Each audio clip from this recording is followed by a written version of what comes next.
Ernakulam കലൂരിൽ steamer പൊട്ടിത്തെറിച്ച് പരിക്കേറ്റിരിക്കുന്നു. കലൂർ സ്റ്റേഡിയത്തിന് സമീപത്തുള്ള റെസ്റ്റോറന്റിലാണ് അപകടമുണ്ടായത്. അപകടത്തിൽ 5 പേർക്ക് പരിക്കേറ്റെന്നാണ് അറിയുന്നത്. പരിക്കേറ്റവരിൽ ഒരാളുടെ നില ഗുരുതരമാണ്. നിതിൻ സേവ്യർ ചേരുന്നുണ്ട്. നിതിൻ, എങ്ങനെയാണ് അപകടമുണ്ടായത്? പരിക്കേറ്റവരെല്ലാം ജീവനക്കാരാണോ? ഈ അപകടം പറ്റിയ ആളുകളുടെ ആരോഗ്യാവസ്ഥ എന്താണ്? ഇതിൽ ഒരാൾ മരിച്ചിരിക്കുന്നു. അതീവ ഗുരുതരാവസ്ഥയിൽ സ്വകാര്യ ആശുപത്രിയിൽ പ്രവേശിപ്പിക്കപ്പെട്ട ഒരാൾ മരിച്ചിരിക്കുന്നു എന്നാണ് പോലീസിൽ നിന്ന് നമുക്കിപ്പോൾ ലഭിക്കുന്ന വിവരം. ഈ 5 ജീവനക്കാർക്കായിരുന്നു പരിക്കേറ്റിരുന്നത്. അതിൽ ഒരു ജീവനക്കാരൻ മരിച്ചിരിക്കുന്നു എന്നാണ് ഇപ്പോൾ പോലീസിൽ നിന്ന് നമുക്ക് ലഭിക്കുന്ന വിവരം. അതീവ ഗുരുതരാവസ്ഥയിൽ സ്വകാര്യ ആശുപത്രിയിൽ ഈ 5 പേരെയും ഒരാൾക്കായിരുന്നു അതീവ ഗുരുതരാവസ്ഥയിൽ ഒരാളെയായിരുന്നു സ്വകാര്യ ആശുപത്രിയിൽ പ്രവേശിപ്പിച്ചിരുന്നത്. അയാൾ ജീവനക്കാരൻ ഇപ്പോൾ മരിച്ചിരിക്കുന്നു എന്നാണ് നമുക്കിപ്പോൾ മനസ്സിലാകുന്നത്.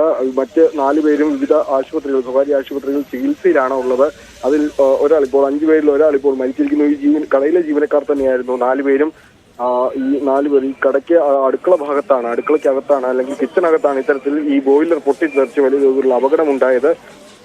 അപ്പോൾ അത്തരത്തിൽ ഈ കിച്ചണകത്ത് അല്ലെങ്കിൽ അടുക്കള അകത്ത് ഈ ഇത്തരത്തിലുള്ള അപകടം നടന്നതുകൊണ്ട് തന്നെ വലിയൊരു ദുരന്തം നടക്കാതിരുന്നെന്നാണ് പോലീസ് പറയുന്നത്. പ്രത്യേകിച്ച് ഈ കടയിൽ ഈ അപകടം നടന്ന സമയത്ത് കടയിൽ നിരവധി ആളുകളുണ്ടായിരുന്നു, ഒരുപാട് ആളുകളുണ്ടായിരുന്നു ഈ സമയത്ത്. അതുകൊണ്ട് തന്നെ വലിയ തോതിലൊരു അപകടത്തിലേക്ക് പോകുമായിരുന്നു.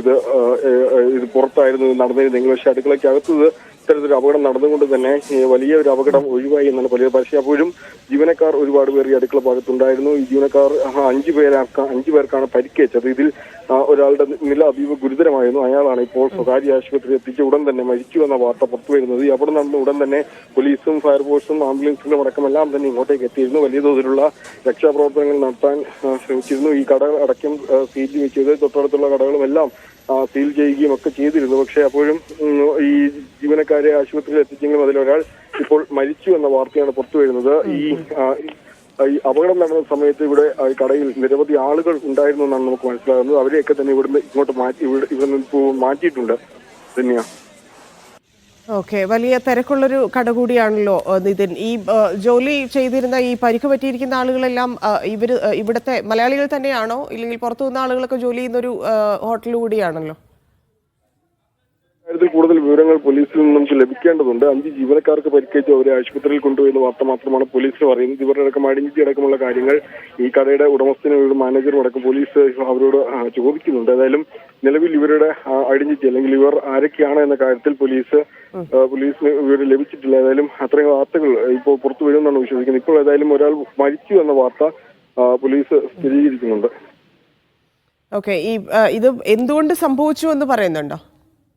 ബോയിലർ പൊട്ടിത്തെറിച്ചതാണ് ഈ അപകടത്തിന് കാരണമെന്നാണ് പോലീസ് പറയുന്നത്. ബോയിലർ പൊട്ടിത്തെറിച്ചത് എങ്ങനെയുള്ള കാര്യത്തിലടക്കം വിശദമായ പരിശോധന പിന്നീട് ഉണ്ടാകും. എന്നാൽ നിലവിൽ ഇപ്പോൾ ബോയിലർ പൊട്ടിത്തെറിച്ചു അല്ലെങ്കിൽ സ്റ്റീമർ പൊട്ടിത്തെറിച്ചു എന്ന വാർത്തയാണ് പോലീസിൽ നിന്ന് നമുക്ക് ലഭിക്കുന്നത്. അത് എങ്ങനെ ഈ പൊട്ടിത്തെറി സംഭവിച്ചു നടക്കമുള്ള കാര്യങ്ങൾ കൂടുതൽ വ്യക്തമായ പരിശോധന അടക്കം ഇപ്പോൾ അല്പസമയത്തിലൂടെ നടക്കും. ഫോറൻസിക് വിദഗ്ധരടക്കം ഇവിടെ എത്തി പരിശോധന നടത്തും. പോലീസ് ഈ കടയും ഒപ്പം സമീപത്തെ കടകളും ഒക്കെ സീൽ ചെയ്തു. അതാണ് നിതിൻ പറഞ്ഞതുപോലെ സ്റ്റീമർ പൊട്ടിത്തെറിച്ചാണ് ഒരാൾ മരിച്ചിരിക്കുന്നു. മറ്റുള്ളവരുടെ 4 പേരുടെ അപകടം പറ്റിയിട്ടുണ്ട്. അവരുടെ സ്ഥിതി മോശമാണെന്നാണ് നമുക്കറിയാൻ കഴിയുന്ന വിവരം.